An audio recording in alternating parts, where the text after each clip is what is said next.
અલખ અવિનાશી આશ્રમ, લીલાશા પીર, ધનજી ભગતની જગ્યા,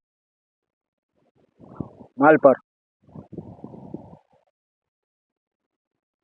આશ્રમ વિશાળ જગ્યાની અંદર આવેલો છે. ફરતી કોલસાની ખાણું છે, પણ અહીંયા આશ્રમ છે. અહીંયા ખૂબ જ વૃક્ષો છે, પશુ પક્ષીઓ પણ વસે છે. આ લીલાશા પીર બાપુનું, દાતાર બાપુનું મંદિર. ઓફિસ છે, સરસ મજાની બેઠક વ્યવસ્થા છે.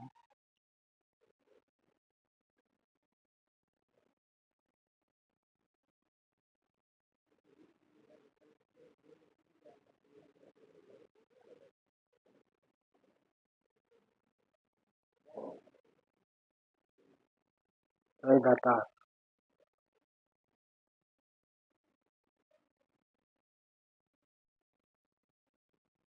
આ ધનજી ભગતની સમાધિ. બોલો બાપા જય દાતાર, જય દાતાર.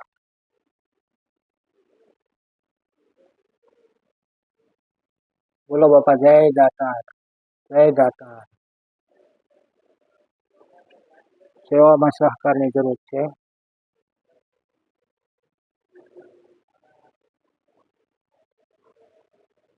ધનજી ભગતની સમાધિ,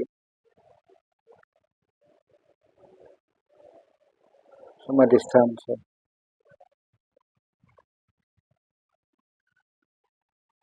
હવે આ સમાધિ સ્થાનની ઉપર બરોબર સાકાર સ્વરૂપે શિવ બિરાજમાન છે. હું આપણે તમને એના દર્શન કરાવું.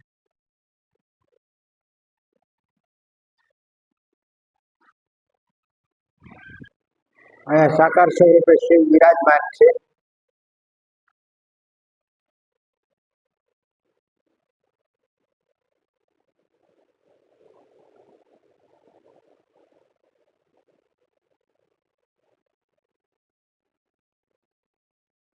સાકાર સ્વરૂપ મૂર્તિ છે ભગવાન શિવની.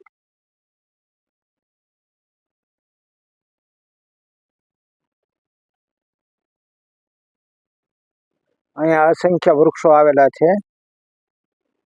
અહીંયા પશુ પક્ષીઓનો વસવાટ પણ છે. આશ્રમની અંદર, આશ્રમની અંદર આવો ત્યારે કોઈ પણ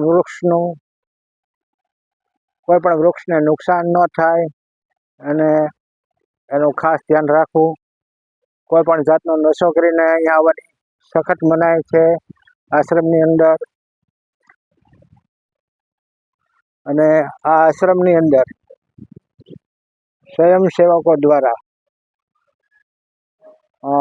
અન્નક્ષેત્ર ચલાવવામાં આવે છે. દર ગુરુવારે કઢી ખીચડી, સાંજે અસંખ્ય લોકો પ્રસાદ લેવા આવે છે. દાતાર બાપુનો, લીલાશા પીર બાપુનો પ્રસાદ લેવા બધા આવે છે. અને અહીંયા કોઈ દાન પેટી કે ગલ્લો કે એવું કોઈ વસ્તુ આ જગ્યાની અંદર છે નહીં.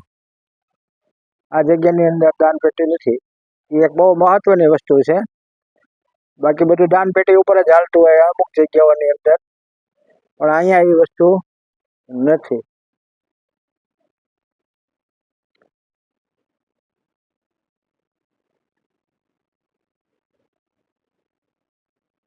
અને ચારેય બાજુ કોલસાની ખાણ છે.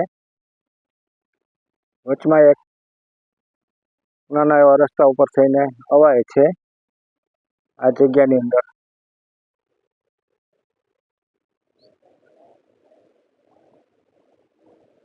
અને બધા સુવિચારો લખેલા છે.